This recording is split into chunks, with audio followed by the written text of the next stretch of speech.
For me, I have my daily tasks and then my weekly tasks. So no matter what, in my mind, I am time blocking half a day to a full day of YouTube content a week. And real estate, it fluctuates. And so you might have that random client that comes in that you can't move or whatever. But generally, that is my one, I will not move it, is content creation.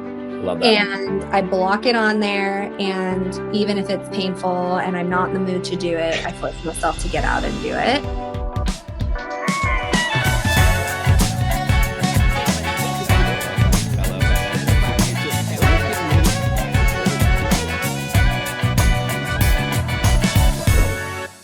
All right. Well, welcome to a new episode of Real Estate vs. Technology. Today, we are online, but we're with someone very special. And today, we're going to talk a little bit about, so you're prepared to what you're going to listen to and what you're going to get from today's episode. We're going to talk about business, of course, mindset, which is huge, psychology. Our guest actually is someone that has a background in clinical psychology. So she has lots of information. She also has 2 toddlers. So if you're out there and you're a mommy or you're a parent, then this is something that you could definitely take and maybe potentially apply to your business or your life in general. So we are going to go to Central Texas today with Aundrea Dudik. Welcome to Real Estate vs. Technology. Excited to have you today. Thank you so much for having me.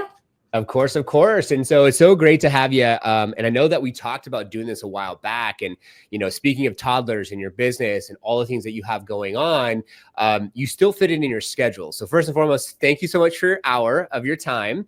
I'm really excited to pour into our guests today, or you're our guest, but our audience today, viewers and listeners out there, and really give them something that they can take to apply to their business, to their life, personally, professionally. So I'm looking forward to getting into it. And let's talk a little bit about you first and foremost. So I know you've been in real estate. You're an assistant broker. You're crushing it. Used to be a clinical psychologist before, but why that to this? What was like that catalyst to be like, oh, let's go ahead and be a psychologist with the process of buying and selling homes instead of actually doing the psychology side for just your normal clients? I guess you could say. Yes. Oh my gosh, for sure. So I think it's such a big story that I'll really try and narrow down.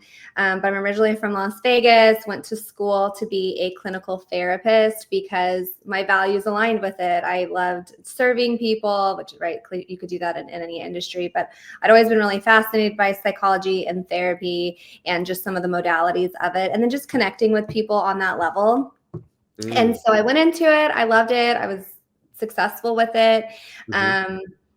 I moved to the Texas area and started my practice here. And long story short, I realized I really wasn't loving it the way that I thought I was, and I couldn't envision myself being in it forever.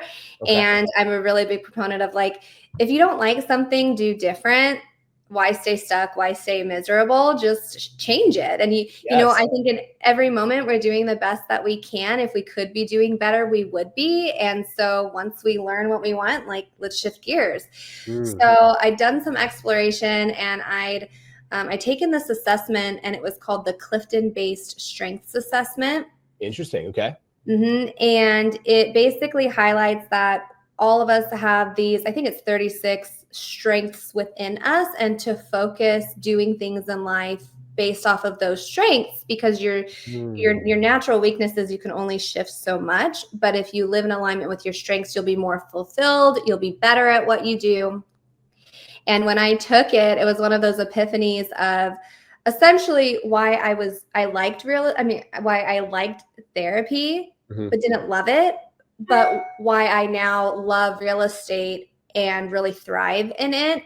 And it's because I'm living in alignment with not just my personal values, which I think are most important, but also those strengths and what I'm naturally good at.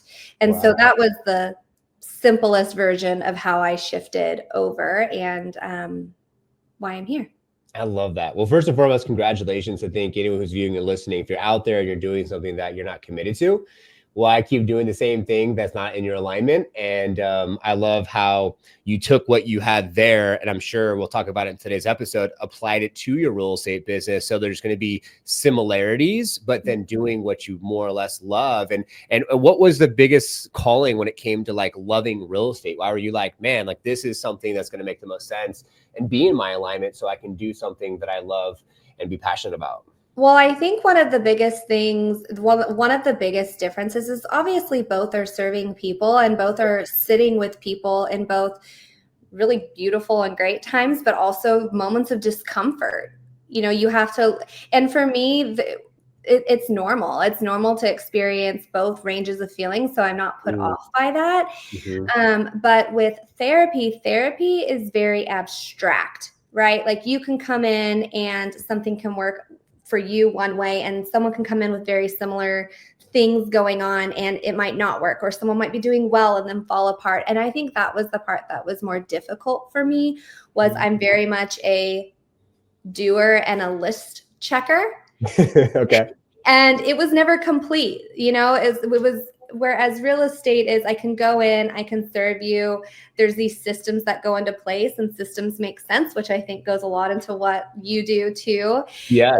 I can check boxes. I can know how a contract works start to finish. And there is some variation in things, but overall, I think it was the systems and the administrative side of things and just the overall business that made me love it a lot more, because I could still love working with people in any I love that facet.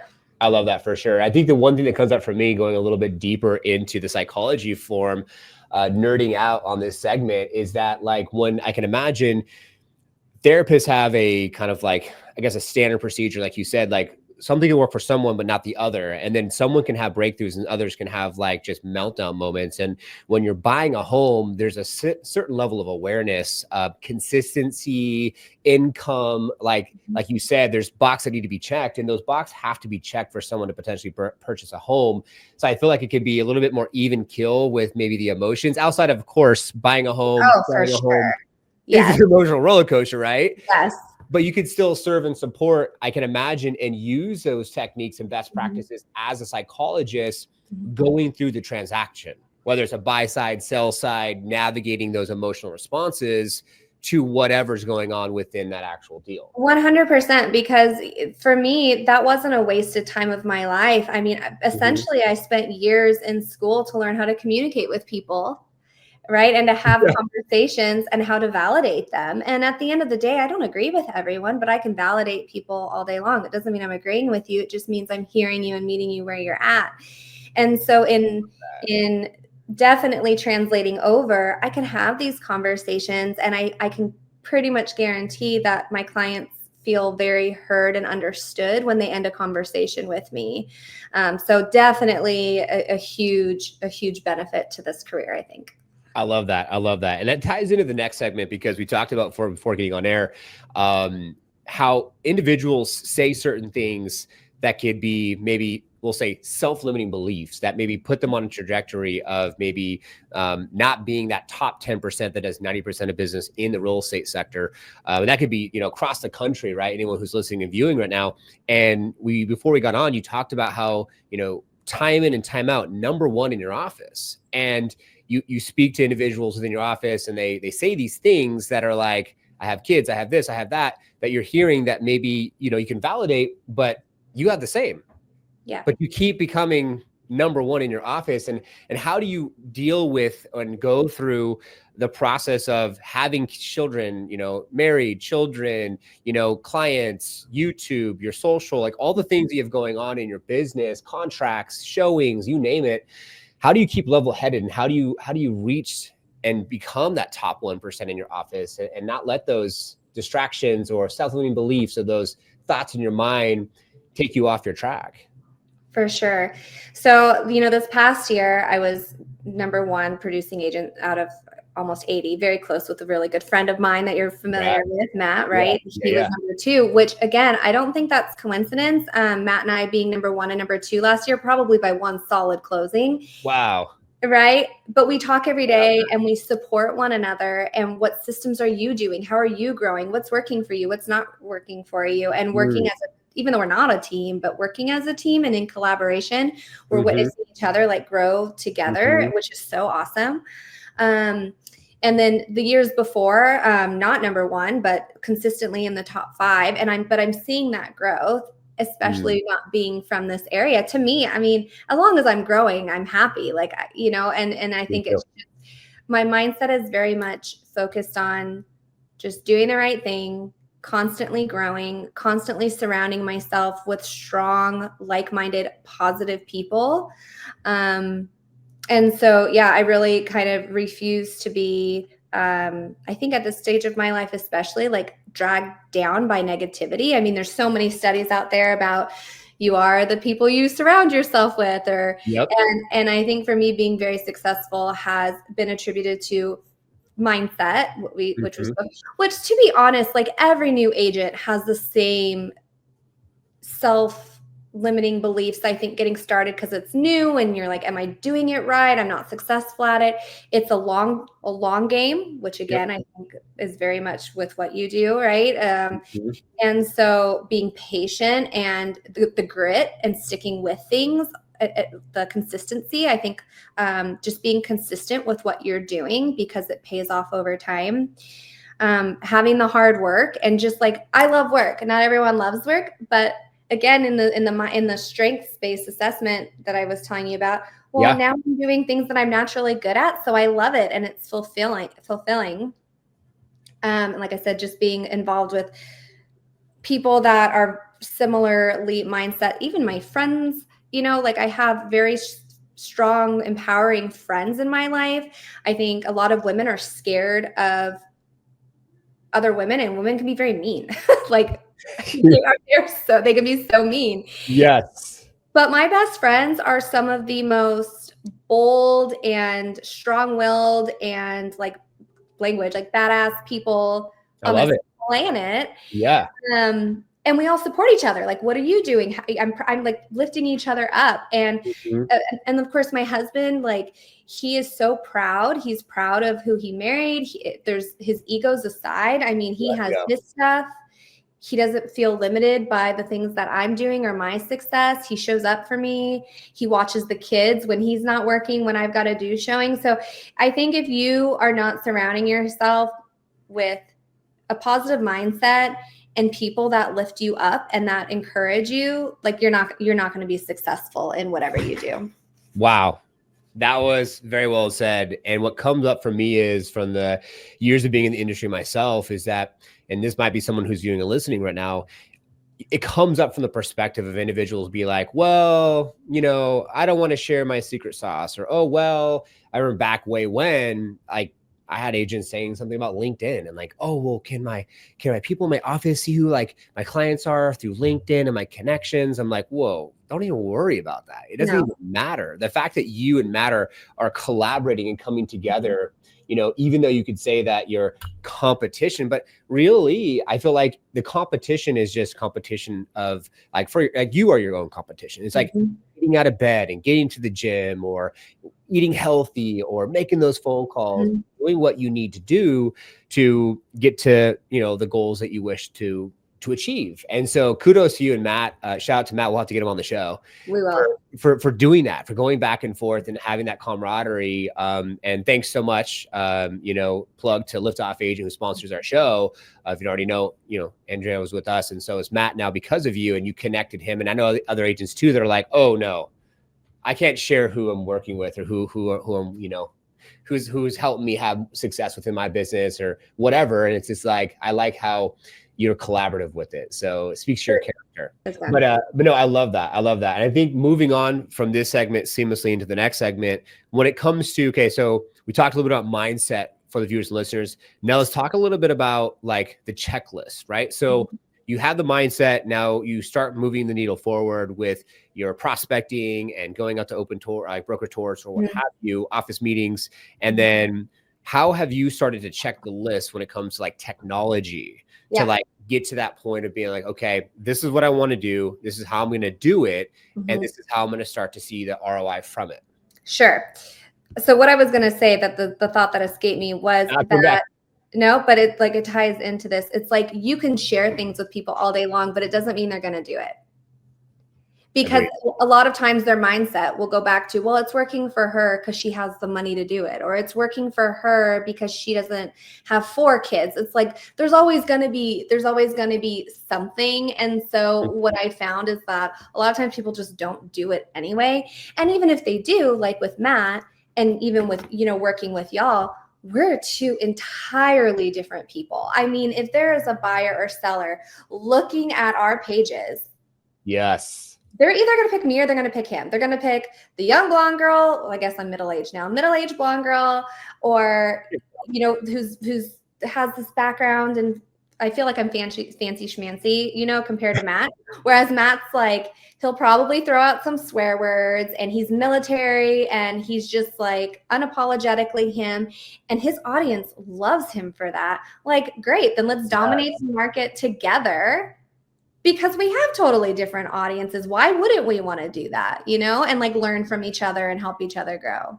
I love that. That reminds me of Baskin Robbins 31 flavors. When I meet with individuals on the lift-off agent side, they're like, well, who's in the market already? And, you know, competition, this and that. And I don't want my site to look like their site or whatever else. I'm like, wait, slow down. Exactly what you said is what I tell them, because it's like your vibe creates your tribe, and individuals are going to build a know, like, and trust with you and be like, I want to work with you, or vice versa, work with him.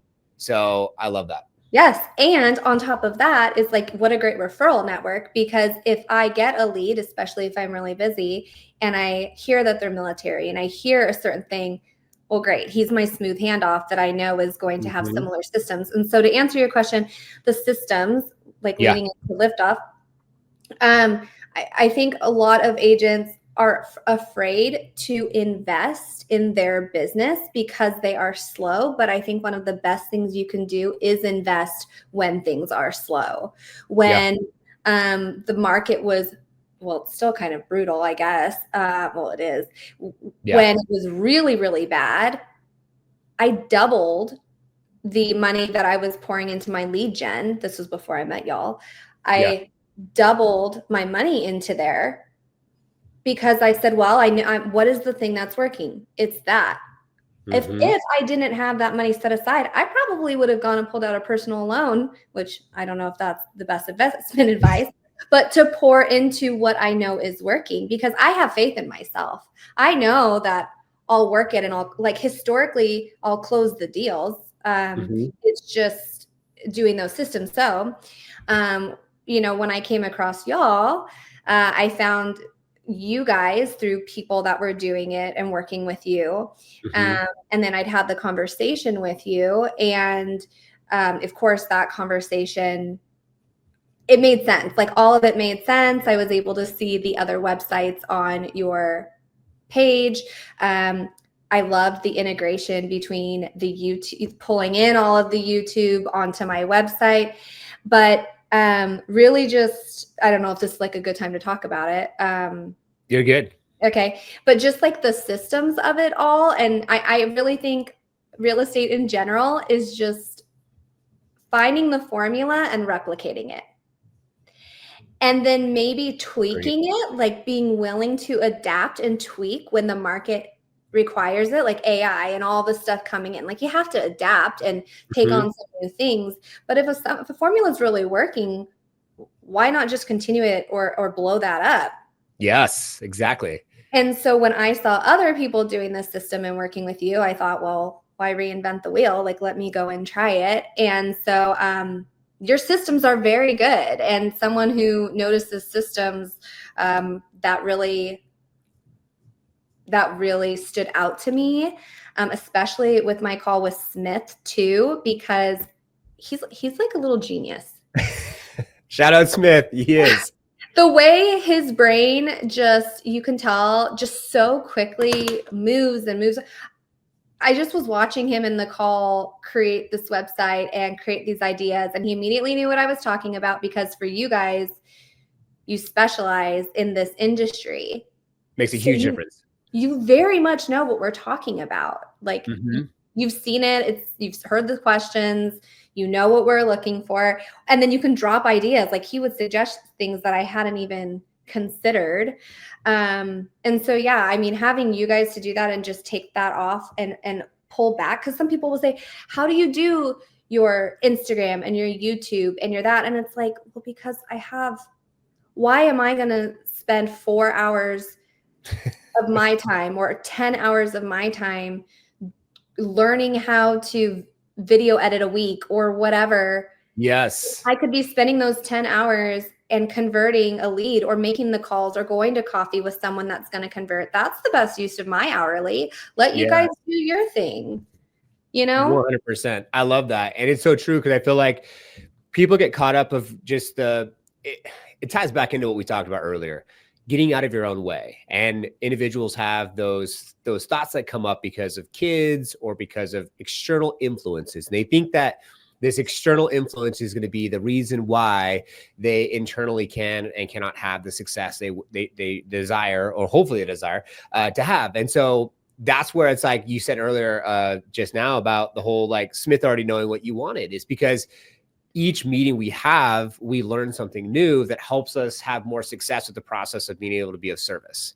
And so that helped us be able to answer, or already like kind of be in your mind and know what you want before you wanted it. And it also helps too, because when you know what you want, it makes more sense from the perspective of working with someone or a company that already is in the wheelhouse, because then they can just enhance what you already want and make it even better, and then just pour rocket fuel, if you will, on the process. So that's awesome feedback for the team and Smith. And it's so true. At the end of the day, you should be focusing on income producing activities, whether it's filming the videos, meeting the clients, going to open tour, broker tour, getting the contract signed, that type of stuff, strategizing, but not posting, editing, No, and it's so compounding.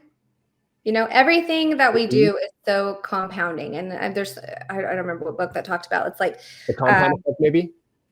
That's it. Yeah, that's it, actually. What do you know? That is it. Yeah. Have you read it? Yeah. Okay. And it's like those small incremental changes that make bigger lasting effects. And it doesn't all happen at once. And especially the YouTube, like learning about the consistency of it all and being consistent, and then working with you guys. I mean, you guys couldn't do your job if I wasn't giving you content, or I wasn't, like listening to what you were saying or taking your recommendations. And I do take that very much to heart. Like I love those calls with Smith, and when we're sitting down and we're going over, like I geek out over that, like the statistics of it and what's working and what's not working. And I really trust you guys in what you tell me. And I think if just people develop more systems and trusted the experts more, like lives would be a lot easier. Oh my God, 100%. And that's where, our aspiration behind the scenes a little bit for viewers and listeners out there on the Lift Off Agent side, and of course for you as well, Aundrea, is that we're looking to hire, and we're going to develop an entire team, which will be our customer success management team, that will then nerd out even deeper on the data, the analytics, and enhancing our offer. So that way we could focus on the core competency and just take it to a whole new heights. Because a crazy success story just yesterday on just our side is, and anyone viewing and listening, this is how it works. YouTube video was filmed. It was put onto YouTube for Lift Off Agent for our stuff. Then the blog was written, and then the email marketing campaign was crafted. So the social department sent out the email marketing campaign, not something we roll out for customers right now, but we are doing behind the scenes. So we did it for us. And then after the email marketing campaign went out, Corey over in California, in Santa Cruz, California, saw the email, and the video subject was about the open house yard sign and how you can take advantage of your open house and having QR code and doing something different with the way that you have a customer go through the journey of potentially, hey, maybe it's not that house, but it's the area. So long story short, met with an individual yesterday, and he said, my friend Corey sent me over the email that I watched the YouTube video that I set up. There was a call to action to set up a strategy call. So I set up a strategy call. Now I met with you, and we'll be talking tomorrow because it's Luxury Presence or us. And we're like, hey, no, I don't want to say anything, but hey, we're way better than Luxury Presence. And so, and we're at the beginning stages, so they get to be a part of us as we grow, and we get to be a part of them, and it's a mutual winning relationship. But that's the case scenario. It's a compound effect. It's 190 videos later. 200 email campaigns later, and then here's a success case, right? It's not like just overnight. And that was just a story I wanted to tell about how you said, like, this isn't just going to happen tomorrow. There are success stories that it happens quicker, but that's not always how it works. No, and especially with YouTube, everything that I've been learning, it's just a lot of patience, and we're so used to just immediate gratification. And Mhm. it's very, I think, difficult and something that requires conditioning and just consistency, is just sticking with things, and Mhm. knowing that there's a reason for it, and that the analytics and everything shows that if you stay consistent, it will pay off. Mhm. And doing it because of that and that alone, that's really hard sometimes. I mean, I think people are expecting Instagram or some viral TikTok, and like that's not how it works. And No. there is, I think, a method to the madness that y'all have mastered.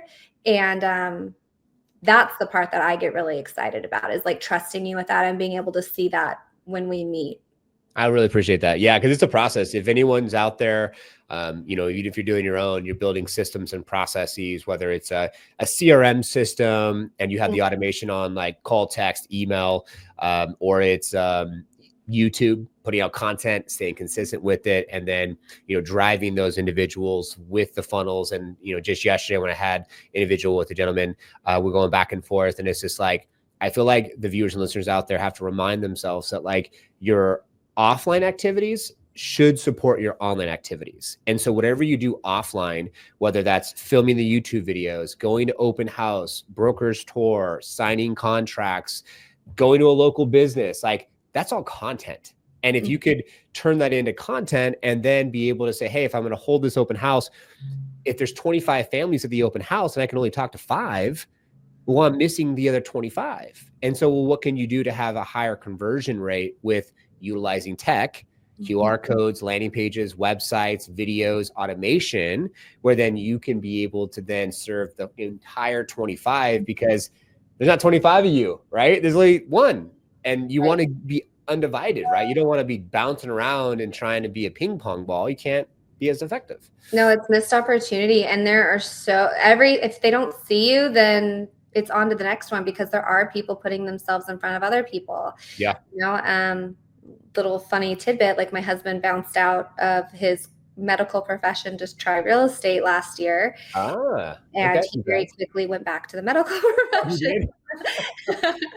And he's like, you just made it look so easy. And I said, well, it's because I love it. And it's because it's in my skill set. If I went to the hospital and did what you did, I'd like shrivel up and die, because like that, I wouldn't enjoy it. It would stress me out, and it's not my skill set. And so he would say, he's like, I don't want to show my face or post on social media, or, and in my mind, especially coming from the therapy background, when we were in school, it was terrifying at first. Like, when I tell you terrifying, they made us record in our internship, our practicum sites. We had to record our actual therapy sessions with our clients, and authorization, of course. And then we'd have to go and transcribe our entire session, both our responses and the clients over that hour.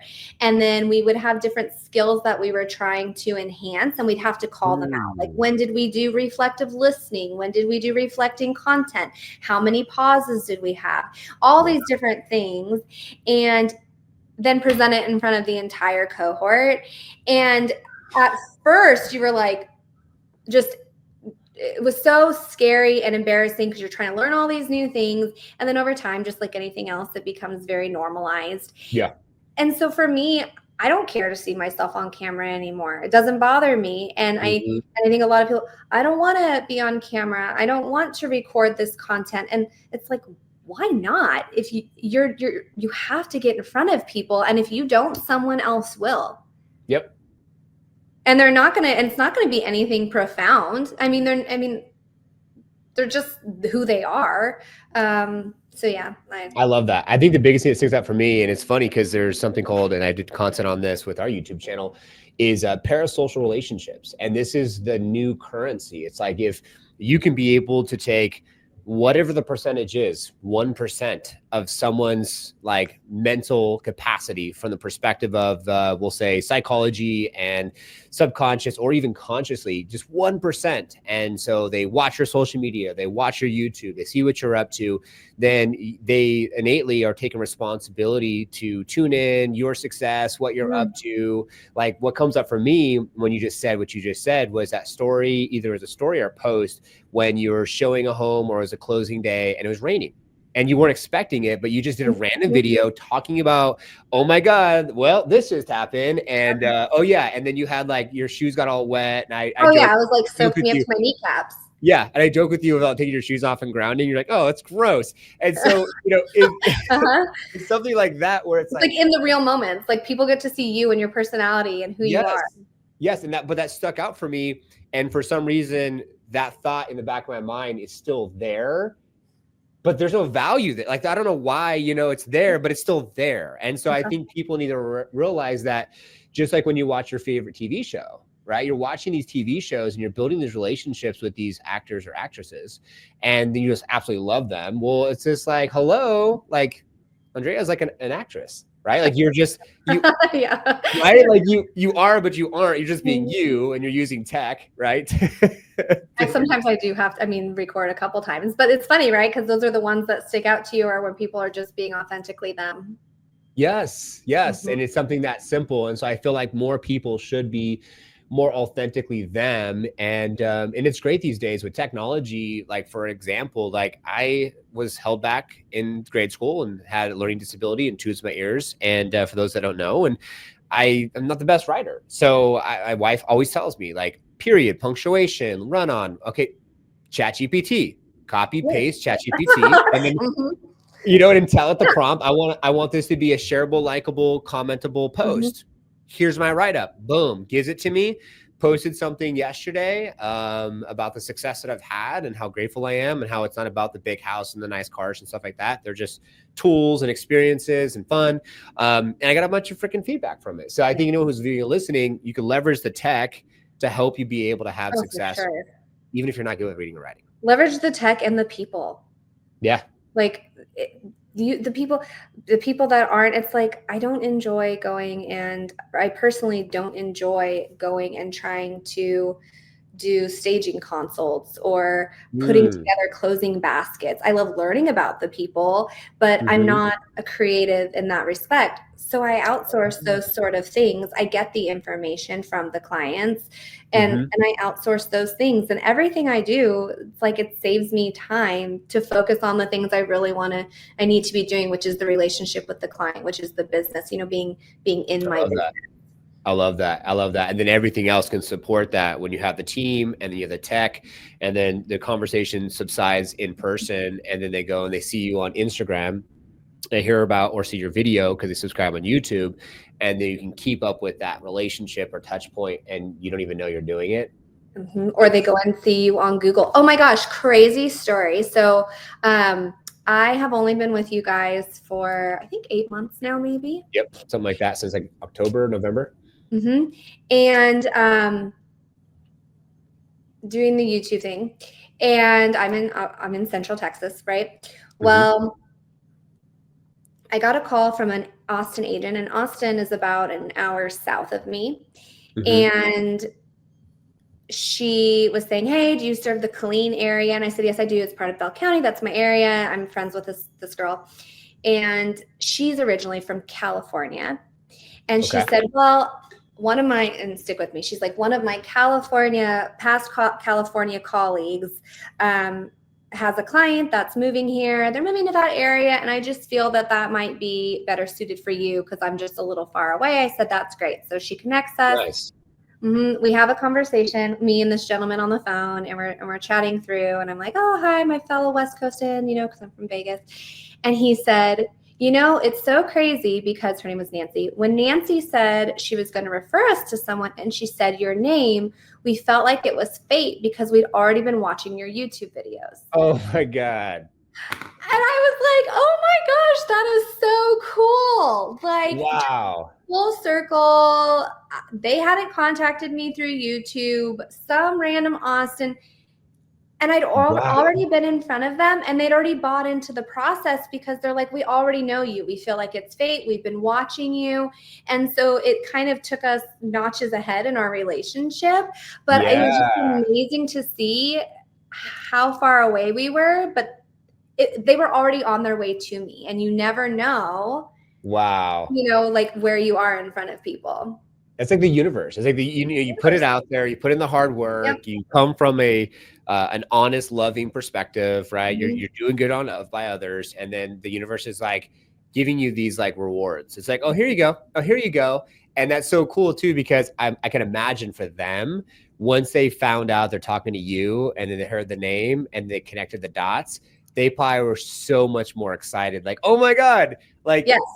The feeling that they know you already, and they feel like they already had that relationship built with you. And that's where I feel like the old way of marketing, for everyone who's listening, if you're paying for Zillow leads or Redfin leads or whatever, realtor.com, and you're making FSBO calls and you're doing the door knocking and all that type of stuff, it's so much additional time it takes to build those relationships because you're starting from ground zero. This right here was a prime example of you going from 0 to hero, level 10, within like a name drop. Well, and craziest thing that you might not have known is Zillow was my main lead gen for the past few years, and my conversions on them were good for Zillow. But then all the NAR stuff came out, and it made it much more difficult to get in front of them because it was this extra layer of, hi, I know you weren't you're just looking to see this house, but I need you to sign something. And they're like, I don't even know you. It just made it so much more difficult. I pulled out all of my Zillow. I pulled out all of it. I am doing no lead gen through Zillow, Realtor, any of that. I still get my reviews from there because I want to, that I do still get lots of traction from, is like asking for the reviews and getting Zillow, Realtor, and Google and making sure that those are out there. But I said, let me dump that money into Liftoff, into my YouTube, and if that means at some point I'm able to go from 1 video a week to 2 video a week, great, because it's not just the YouTube, it's the, I have closed a deal from y'all because of the blogs, and it's showing up on Google and me ranking in Google, like all of those things, they matter. And I would rather put my money in there in something that's evergreen and it's just gonna be out there and continually growing and out in the universe than that one Zillow call that didn't convert. Yes, exactly. And if for anyone doesn't know, Google being in Yahoo, they're searching to see what's on the interweb. And the more that you have on your social, on your YouTube, on your Google My Business, on your website, the video to blogs, good content, the more people can then find you, because of the fact that like, it's almost like, what's the best way? It's like you're putting the good karma faith out there. You're like, hey, I want to put all this stuff out there to educate as many people about Central Texas and how amazing it really is. And I'm just going to keep doing it. And before you know it, people in the universe are going to be like, wow, like you've been showing up for a while. So here's your rewards for showing up. And that's where I feel like, individuals out there need to just realize that it's a lane that you need to pick and stay consistent. Doesn't matter what it is. I just feel that even if individuals are paying for leads, doing the door knocking, doing the FSBOs, in the traditional way of marketing, I feel like that's working in your business instead of working on your business. And I feel like you get to more or less work, of course, still in it, transactions, open houses, but you get to work on it as well. Like film the videos, put out the, get the content ready, and get to be able to sit back more. So where I can imagine and we have clients already that's been on our show, like Adam Hancock or Levi Lassick, Travis, living in Dallas, Texas, where they don't even transact anymore. They're in do what you love, right? But you can get to a point where like, hey, I'm going to develop a team. That's so funny. I just spoke with Travis a couple weeks ago. Yeah, had my first call with him, and that's exactly it. They don't have to anymore. Yep, exactly. And we had a conversation. We had Channel Junkies as Jesse and Jackson, and Jesse flew out to Arizona and came to our in-person podcast studio here. And he's like, I went from 12 million a year to 93 million a year from doing the transactions, working in my business, to then delegating that and working on the business and saying, I don't need to anymore. Mm-hmm. You know, and that's where I feel like like we talked about earlier in the show, you get out of your own way from the mindset that doesn't serve you, because it's not going to be in alignment to help you achieve the things that you wish to achieve. And you have to know that first. The heck do you want? Mm-hmm. And then you start to build the systems like what you're talking about, which we've done at Liftoff. And then you get to a certain level of success where you're like, I want to go travel. I wanted this. I wanted that. Right. And then you're like, I'm going to start building out this team, and then I can sit back and let others do for me. And I can just, be the cheerleader. Yeah, exactly. Yes. That's where you need to be. I love that. I love that. So I want to go into the segment to give the viewers and listeners a little bit more context as far as walk us through your day, right? I think that people could, the website's been behind me. The links are down below. Go check out Aundrea, go look at what she's doing, go to her website, go to her social, go subscribe. But let's get into like the nitty gritty, because I know sometimes people need that kind of like, what is the 1, 2, 3, 4 step-by-step process? So, take us through one of your days, and then maybe if it's not like consistent day by day, like what does your week look like, just to give our viewers and listeners some context. And so maybe they could say, hey, I can incorporate this into my schedule, or that's a really good idea. Maybe I should do that as well, to give them some context as well. Because you have so much going on, from your social, from your transactions, to your follow-up, to even recording videos. What does that look like for you? So I think it's twofold, and it's more like season of life, what the day looks like. So, if I look at, and I think this goes out to a lot of just moms or just parents in general, there is what my day would look like, I think, if I didn't have children, and then what my day would look like now that I do. And so if I didn't have children, I think what that day would be a lot more structured and like time blocked, right? It'd be like, I'm going to get up at 5 and I'm going to do this. And it was what it was before I had kids and I was in school. I had a planner and I could stick to it. Now with the kids, especially I have toddlers, they hijack a lot of time, and just a little bit. I can get up plenty early, and sometimes I'm still 10 minutes late going out the door, and I accept that. I'm very much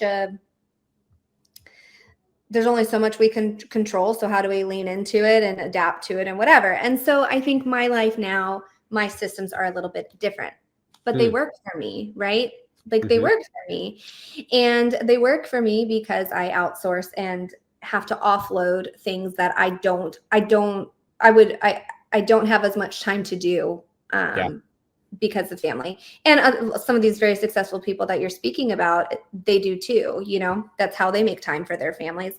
But I think for me, I have my daily tasks and then my weekly tasks. And so no matter what, in my mind, no matter what, I am time blocking half a day to a full day of YouTube content a week. Like, I don't know. I mean, in real estate, it fluctuates. And so you might have that random client that comes in that you can't move or whatever.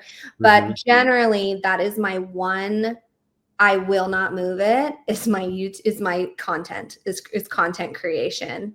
Love that. And I block it on there. And even if it's painful and I'm not in the mood to do it, I force myself to get out and do it. So that's one of my weekly must-dos. I think that investing in yourself, especially in therapy, the word self-care was just so burnt out. It's horrible, but time that, to work out and to eat right. Like, I know that if I'm feeling down and I were to go to my doctor or a therapist, they're going to ask me, well, are you sleeping 8 hours a night? No. Are you eating how you should be? Are you working out? And so I know that if I don't do those things, I'm suffering. And in my business, we'll see that too. So my business does better when I am working out and doing those heavy workouts. I think daily it is every Monday, I touch on all of my listings and give them updates. I do all my client updates on Mondays. That's another non-negotiable. But I think more importantly, because real estate fluctuates so much, it's more so the systems than what the day looks like. So, for example, Mm. for me, the systems have to be completed no matter what, not necessarily in a particular day or time. So, when I get that new lead, are they going into my CRM? Am I making sure that they're in there and that they're set up on all of the automations that they should be? Am I contacting a lead in an appropriate time? At each listing appointment, am I making sure that I have all the listing paperwork and that there's a staging consult, that that I have a transaction manager on top of everything? Am I getting the people that need to do their job effectively? Am I getting them what they need? Because that's kind of where I'm at in my career. It's like now I'm starting to outsource a lot. It's more systems based. Yeah. And so that's not probably the answer you were looking for. It's not really like, I do wake up, I do get ready, I take the kids to school, but I don't head into the office every day. Sometimes I come home and sometimes I go. And I would like it to be more structured than that. Probably should have it be more structured than that. But in my mind, as long as I'm completing all the tasks, sometimes those tasks happen at 11 o'clock at night after I put my kids down. There you go. You call that poor boundaries, or you can call it like, I wanted to make sure my kids were taken care of. And between the hours of 5 and 7, we were making sure food was on the table and that I was spending time with them. And then I was wrapping up some emails after it was peaceful and it was downtime. Like, only, I feel like it's going to fluctuate on the person, but just making sure all of your systems are in place. I love that. No, I mean, that was great. I think give yourself grace, right? Whoever's viewing and listening, give yourself grace. And like you said, hey, you get up early, you have kids, things happen. I'm 10 minutes out the door late. It is what it is, right? Like some days you go to the office, some days you don't. Yeah. I mean, in my ideal day, I'm getting up at 4 a.m. and I'm going to a boot camp class at 5 a.m. and I'm getting coffee. Like, my best days are when I'm doing that. And then I'm getting coffee and I'm coming home and I'm responding to emails before the kids wake up. And, I'm reading an hour once a day. Like, I have what my ideal day would look like, but then my husband also works. And so that shifts how my day looks a little bit. Then that's okay. That's okay. Yeah. Creating systems that work for you.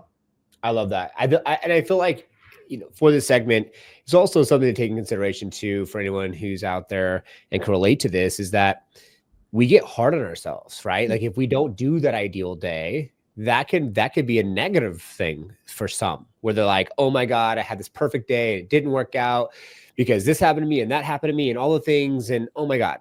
But what I'm hearing right now is that give yourself grace. It is totally fine. Every day doesn't need to be a specific, structured, organized. Like, we're not doing a 9 to 5 here. You know what I'm saying? We're not like going to work 9 to 5. And I agree. Like yesterday, I put in like, I don't know, 3 hours because I have family in town. So we had a pool day all in the morning. And then, I have systems and process in a team. And then the afternoon, I took the meetings that I had to attend to and, made it happen. And we still came on top and, and then another agent came in through Oklahoma. So, it's like, it's okay. That's okay. And that's the life that we signed up for. And I think really too, I have a very clear in my day, my ideal day, like what I would like it to look like. And I try to live my life in alignment with that ideal day. Yeah. And then of course I'm reflecting at the end of the day, best I can, what worked, what got in the way of my ideal day. Could I change that? No. Could I change that my toddler threw up at school and I had to go get her? No. So I'm not going to beat myself up that my day shifted a little bit, but I think reflecting and seeing what can I change, what's within my control, because I think where people get stuck so often are on the things that they can't control, which is why the let them theory is just blown up. It's because my wife just started that book. Yes. Be prepared to hear all about it. You can only do what you can do, and people are only going to let people be how they're going to be, and then make adjustments within your control. Like, stop staying stuck and being mad about other people. I think the reflecting process is huge on it too, and we're just always growing. We are 100%. I think what comes up for me in this segment is the one thing that is a non-negotiable is I like to get up at that 4:30, 5 o'clock. And I like to like have at least the me time. I think that makes a big difference in my day is to have at least 2 to 3 hours in the morning where I can then go to the gym and do my controlled breathing and like do what I need to do first thing. So that way I feel like I could show up better for everyone else. I think You that's probably feel extra productive when you started off your day that early.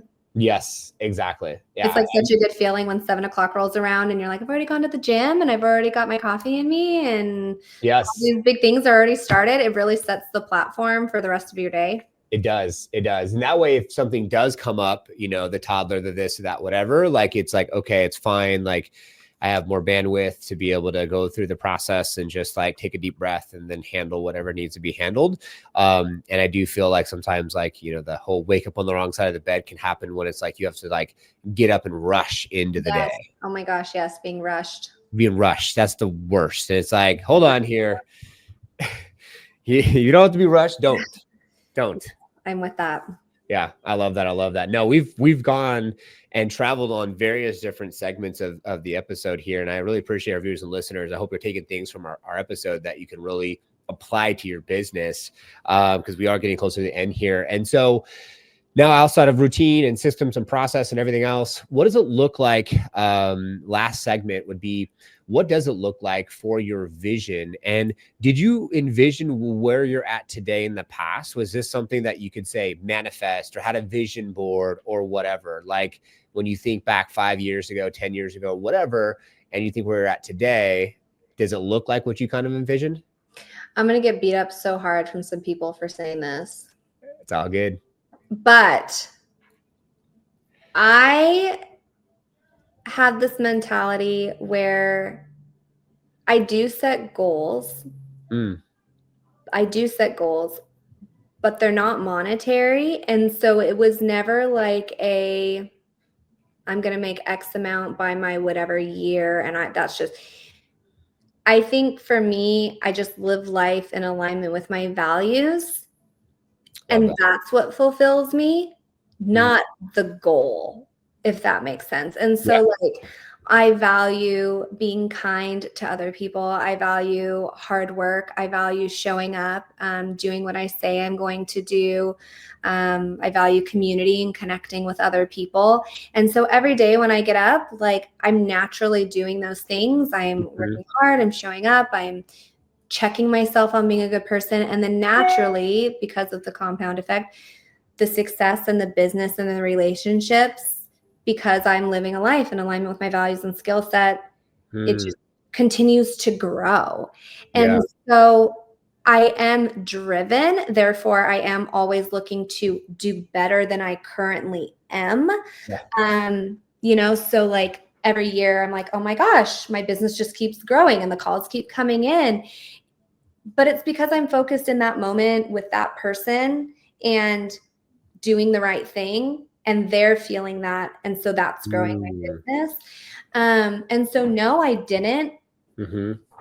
I just feel like when you do the right thing and you always show up, the business continues to grow. That being said, I do have overarching goals. Like my next goal, I mean, I am a licensed broker. I think one of my next goals is to actually start a team. Nice. So I've been like putting out the nuggets or whatever you call them to get that in motion, because nothing happens until the idea happens. And I think once we start thinking about it, and it just naturally starts to progress. And so I think that's the next big goal. And then I think the success will just be working hard and aligning myself with the right people. And then it will just naturally just be. I love that. No, that was a great response, because at the end of the day, people can get caught up in the fact that like, why is this person getting this and doing this and all the things and I'm not, and then, oh, am I not good enough? And, oh, I didn't hit this goal and I really set it out for myself. And so now I'm a failure and all these things. And so I 100% agree with you. It's like, you got to be in line with your morals and your vision and align with what makes you light up and happy every single day. And it sounds like by default, all these things are coming because of it. And even from the beginning of the episode, I kind of felt the team is coming vibe. And you'd even say that because like, that's like you attracting, right? It's a knowing without needing it to be said. And I could feel that for you, which is huge. Yeah, of course. Well, I hope that, I mean, it will happen, but like I hope that we get to work on and grow on that together too. It's all part of course.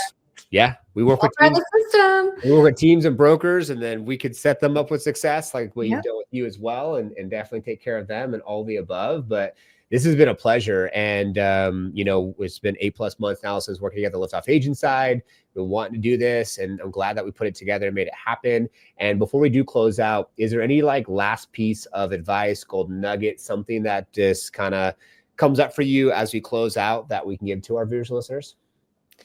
I think it would be nothing prevents you from making the call or just having the conversation. So having the call with you guys, I was curious. I was looking at people who are successful. I'm like, well, just have the phone call. Just have the phone call with you. Just have the phone call with living in Dallas, like I did. I just have the phone call with the other successful people in your area. I've met with other really successful agents to sit down and get to know each other and what's working and what's not. And you don't have to dive all in, but at least be curious, stay curious, and try to adapt and grow with the community, and be delicate with yourself, right? Like you said, we're doing the best that we can, and we just learn from it and continue to grow. Amen. Well said. And what's the worst that can happen? You learn something new? Yeah, I saw something today. Where did I see that at? It said something like, if someone told you were 25 failures away from your next big goal, wouldn't you hurry up and knock those failures out? Something like that. And I'm like, wow, that's such a good point. Like don't be afraid of the failure. It's just part of the process. Don't be afraid of the discomfort and the sadness and the anger. Like those are normal parts of life, and your feelings are your compass to where you need to be. So lean in. It's sometimes, but lean in. Feel that intuition. It'll lead you in the right direction. And I love that. Be around the right people. Be consistent. It's okay to delegate. I love all that, like what you said today. And make those calls. Get in those uncomfortable situations. Because like they say, no pressure, no diamonds. That's right. Man, Aundrea, this has been phenomenal. I really appreciate your time. Hey, I'm so grateful. And yes, likewise. So everyone go subscribe, follow, connect with her. Links are down below. Big thanks to Liftoff and our team for doing all the editing and production of our show today. And it is our intention for you to take things from episodes of Apply to Your Business, have more massive success. So thanks for tuning in, and we'll see you on the next one. Thank you.